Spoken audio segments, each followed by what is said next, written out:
Imaginează-ți că ești călător, că ai ieșit dintr-o pădure deasă de pe dealurile Feleacului și că dintr-o dată, în fața ta, în acea cuvă largă prin care șerpuiește Someșul mic, apare un oraș. Nu un oraș oarecare, ci un oraș îmbrăcat în piatră, cu turnuri care stau ca sentinele deasupra acoperișurilor, cu ziduri care taie câmpia într-un dreptunghi aproape perfect. Este în jur de anul 1500. Te afli, poate fără să știi, în fața unuia dintre cele mai prospere și mai bine apărate orașe din întreg spațiul carpatic. Te afli în fața Clujului medieval, în fața Colozvarului, a Klausenburgului, a cetății cu 1000 de fețe și cu un singur suflet. În acest film folosesc instrumente moderne de inteligență artificială pentru a aduce la viață picturi, gravuri și hărți vechi, pentru a schimba perspectivele, a mișca camera acolo unde ochii unui artist din 1500 nu au putut niciodată să ajungă, și pentru a-ți arăta cum arăta, cum suna și cum mirosea lumea pe care o vedem acum doar în fragmente. Clujul de la 1500 era, înainte de orice, o realizare. Nu crescuse singur, ca o pădure. Fusese clădit cu intenție, cu mândrie, cu privilegii regale și cu munca a mii de mâini. În 1405, cu niciun secol în urmă, împăratul Sigismund de Luxemburg acordase orașului statutul de oraș liber regesc, un titlu care îl scotea de sub autoritatea voievodului Transilvaniei și îl plasa direct sub protecția coroanei ungare. Odată cu acel privilegiu, venise și dreptul de a ridica ziduri, bastioane, turnuri de apărare, iar clujenii se apucaseră de treabă cu o seriozitate care nu cunoștea șovăire. La 1500, zidul de incintă era aproape complet. O linie de piatră masivă, de aproape 3 km lungime, înconjura o suprafață de 40 și 5 de hectare, dublând dimensiunile vechii cetăți medievale. Era un oraș care vorbea despre sine prin piatră, înainte să spună un cuvânt, privit de pe deal, de acolo unde picioarele tale se opresc la marginea pădurii. Orașul arată astfel o masă compactă de acoperișuri înclinate, din șindrilă sau olane roșietice, din care se ridică dominantă, ca un arbore uriaș crescut în mijlocul unui câmp de maci. Silueta Bisericii Sfântul Mihail? Construcția ei durase mai bine de un secol și jumătate, din 1316 până în 1487. Turnul ei nordic, neînceput încă la 1500, lipsea din imagine, lăsând coroana gotică a naosului să se înalțe fără rival spre cer. Era o biserică hală cu 5 nave, cu bolți înalte și cu portaluri sculptate în calcar, o capodoperă a goticului central european, adaptat la piatra Transilvaniei. Pe portalul principal, un relief datând din 1440 și 4 îl înfățișa pe Sfântul Arhanghel Mihail, sfâșiind balaurul. Clujenii îl priveau în fiecare dimineață intrând în piață și simțeau că orașul lor era sub protecție divină. Piața din jurul bisericii se numea simplu Piața Mare, spre deosebire de vechea piață mică, cea din incinta cetății vechi de 7 hectare care se afla mai la nord-vest, în zona pe care astăzi o cunoaștem ca Piața Muzeului. Piața Mare era inima orașului și nu în sens figurat. Prin ea trecea drumul strategic care lega Oradea de Bistrița, axul est-vest al Transilvaniei, calea sării și a mărfurilor, drumul pe care neguțătorii veneau de departe și plecau încărcați. Sarea, extrasă din salinele de la Cojocna și Dej, câteva zeci de kilometri mai la nord, era aurul medieval al regiunii. Toți banii din lume nu valorau nimic dacă nu aveai sare cu care să conservi carnea, peștele, brânza. Cluj se afla exact pe acea rută și orașul știa cum să profite. La 1500, în Piața Mare forfotea. Nu era o piață ornamentală, cu bănci și flori, cum o cunoaștem azi. Era un spațiu de tranzacție și de putere. De-a lungul laturilor pieței se înșirau prăvălii cu obloane de lemn și teșghele de piatră. Pieile tăbăcite de la breasla tăbăcarilor, postavul gros din atelierele postavarilor, curelele și hamurile de la curelari, oalele smălțuite ale olarilor, pâinea caldă de la brutari. Mirosul de drojdie amestecam cu cel de fum de lemn și cu cel înțepător al bălegarului de cai. Clienții negociau cu glasuri ridicate în mai multe limbi, pentru că Clujul era, la 1500, un oraș multilingv în toată regula. Locuitorii săi vorbeau maghiara, germana sașilor și, în margini mai tăcute ale orașului, și româna. Nu era un cosmopolitism de paradă, ci o realitate practică, un limbaj comun al comerțului și al supraviețuirii. În mijlocul acestei forfote, biserica stătea nemișcată. În interiorul ei, bolțile ridicate absorbeau zgomotul lumii. Lumina filtra prin ferestre înguste și cădea pe lespezile de piatră ale podelei, pe bancile de lemn, pe altarul finalizat cu aproape 100 de ani în urmă. În 1500, frește din secolul al XIV-lea și al XV-lea împodobeau încă pereții interiori, oameni în veșminte medievale, sfinți cu aureole aurii, scene din Evanghelie pictate de mâini necunoscute, care voiau să spună ceva veșnic. Multe dintre ele vor fi distruse mai târziu, în furia reformei protestante, care va ajunge și la Cluj câteva decenii mai târziu. Dar la 1500, ele există încă. Și Matei Corvin fusese botezat sub aceste bolți, cu câteva decenii în urmă. Regele cel mai iubit al Ungariei medievale se născuse chiar în acest oraș, în casa unui demnitar din apropierea Pieței Mici. O casă gotică, cu portal arcuit, pe care clujenii o arătau cu mândrie oricărui străin. Să mergem acum spre ziduri, pentru că zidurile erau sufletul militar al acestui oraș. Ieșind din Piața Mare spre sud-est, atingi în câteva minute zidul de incintă. Este înalt de câțiva metri, construit din blocuri masive de calcar dăltuit, cu creneluri deasupra, cu metereze înguste prin care arcașii puteau trage fără să fie văzuți. La fiecare câteva sute de metri, câte un turn sau bastion ieșea în afara liniei zidului, permitând apărătorilor să tragă paralel cu zidul, să atace dintr-o direcție pe care inamicul nu o putea anticipa. Și fiecare dintre aceste turnuri aparținea unei bresle. Breasla croitorilor, cea mai puternică din oraș, îngrijea bastionul din colțul sud-estic al cetății, cel mai expus atacurilor. Breasla tăbăcarilor, a zidarilor, a curelarilor, a postavarilor, a tâmplarilor, a pantofarilor, a fierarilor, a olarilor, fiecare cu bastionul ei, fiecare cu obligația de a-l menține, de a-l repara, de a-l apăra în caz de asediu. Nu era o armată regală care apăra Clujul.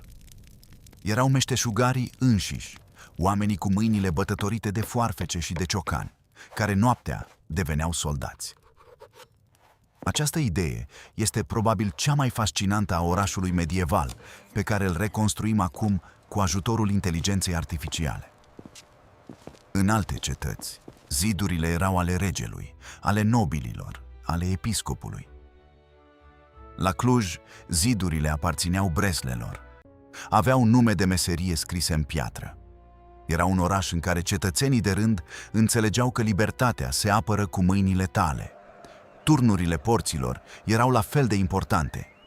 Intrarea principală se făcea prin porți masive de lemn ferecate cu fier, precedate de barbacane, structuri de piatră semicirculare care obligau orice agresor să facă un ocol vulnerabil înainte de a ajunge la poarta propriu-zisă.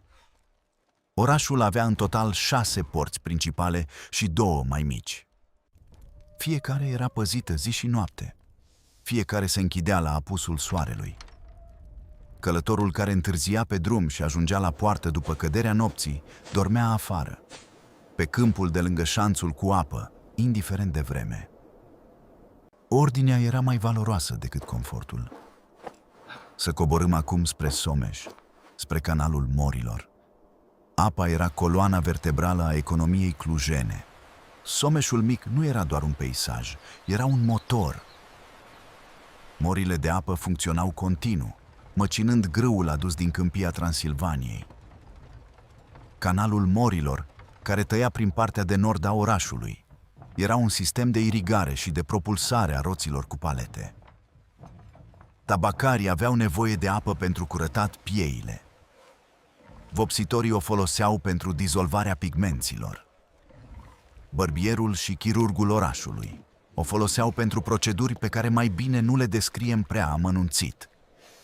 Apa Someșului era murdară și prețioasă în același timp, o resursă care susținea viața și care, în același timp, purta bolile dintr-un capăt al orașului în altul. La 1500, populația Clujului se situa undeva între 5 și 8.000 de oameni. Este un număr care azi sună modest, dar în contextul Transilvaniei medievale era semnificativ. Sibiul, Brașovul, Clujul erau cele 3 poli ale vieții urbane transilvanene. Clujul nu era cel mai mare, dar era poate cel mai ambițios. Locuitorii săi aveau copii care studiau la Viena, la Cracovia, la universitățile Occidentului și se întorceau cu idei noi, cu cărți, cu viziuni despre lume. Chiar la câțiva ani după 1500, un tipograf sas din Sibiu, Gaspar Heltai, va pune bazele la Cluj a unei tipografii, a unui atelier de hârtie și a unuia dintre primele băi publice din regiune. Germenele modernității era deja acolo, ascuns în pietre, așteptând momentul să încolțească. Dar lumea nu era lipsită de primejdii. Imperiul Otoman era o realitate tot mai apăsătoare. Bătălia de la Mohacs, care va sfârși regatul Ungariei în 1526, era la nici 3 decenii distanță. Clujul știa asta. De aceea construia. De aceea strângea piatră lângă piatră, și de aceea breslele vegheau noaptea la turnuri. Un oraș care construiește cu febrilitate este un oraș care se teme și care vrea să depășească frica prin grandoare. Acum, în 2024, dacă mergi la Cluj și știi unde să cauți, poți atinge zidul medieval cu mâna ta. Pe strada Potaisa, o porțiune restaurată din zidul cetății stă acolo, netedă și fermă. O linie de piatră care a supraviețuit tuturor asediilor, tuturor demolărilor habsburgice din secolele 18 și 19, tuturor buldozerelor comuniste. Bastionul Croitorilor, cel mai impunător turn de apărare al cetății, ridicat la colțul sud-estic, există și astăzi pe strada Baba Novac. A ars, a explodat, a fost reconstruit de mai multe ori. Dar nu a dispărut niciodată cu totul. Azi funcționează ca un centru cultural, singurul bastion medieval cu rol activ în comunitate.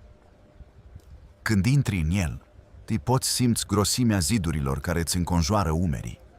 Poți privi prin ferestrele înguste spre oraș și poți încerca să-ți imaginezi ochii unui croitor din 1500 privind același orizont de dealuri verzi. Și din cele 20 de turnuri și porți medievale, câte mai rămân astăzi? Câteva fragmente, câteva bucăți de zid înnecate în curțile interioare ale unor case de pe strada Emil Isac sau Baba Novac, un turn transformat în muzeu. Altul intrat într-o proprietate privată, unde publicul nu are acces. Turnul Pompierilor, ridicat în 1574, mai stă și el, transformat și el în altceva. Restul au căzut. Au căzut sub presiunea habsburgică, când orașul a crescut și zidurile au devenit obstacole în calea urbanizării. Au căzut în 1810, în 1817, în 1831, în 1843, în 1872, an după an, în bloc după bloc de piatră cu care clujenii au construit case noi pe locul cetăților vechi. Piața Unirii de azi, cu tramvaiele și cu cafenelele, cu zgomotul studenților și cu lumina soarelui care bate în vitrinele de sticlă, se suprapune exact peste Piața Mare din 1500. Dimensiunile ei, aproape 220 de metri pe 160, o fac una dintre cele mai mari piețe medievale din centrul și sud-estul Europei. Nu pentru că cineva a planificat să fie uriaș, ci pentru că viața orașului cerea atât de mult spațiu. Aceeași biserică Sfântul Mihail stă acolo, în centru, puțin asimetrică față de laturile pieței, pentru că înaintea ei exista o capelă mai mică și constructorii medievali au ales să nu o demoleze complet, ci să construiască în jurul ei. O decizie practică. Dintr-un timp în care pragmatismul și spiritualul convieșuiau natural, privind azi spre silueta Sfântului Mihail și spre piața care pulsează în jurul lui, mă gândesc uneori la toți cei care au trecut prin același loc cu 500 de ani în urmă. Neguțătorul de sare care a venit de la Dej cu carele încărcate. Ucenicul croitor care urcă pentru prima dată în bastionul Breslei și privește spre câmpie cu frică și curiozitate. Preotul care coboară treptele bisericii în zori, când lumina nu a apărut încă de după dealuri. Femeia care merge la canal cu ulciorul, calcă pe lespezi umede, se grăbește înainte ca piața să se umple. Copilul care se joacă cu un cerc de lemn pe caldarâmul pietruit. Ei nu știau că vor fi uitați. Nu știau că orașul lor, pe care îl credeau cel mai solid lucru din lume, se va schimba dincolo de orice recunoaștere. Ei nu știau că turnurile în care dormeau sentinelele breslelor vor fi dărâmate cu târnă coapele birocraților austrieci sau vor exploda accidental atunci când fulgerul va lovi magaziile de pulbere.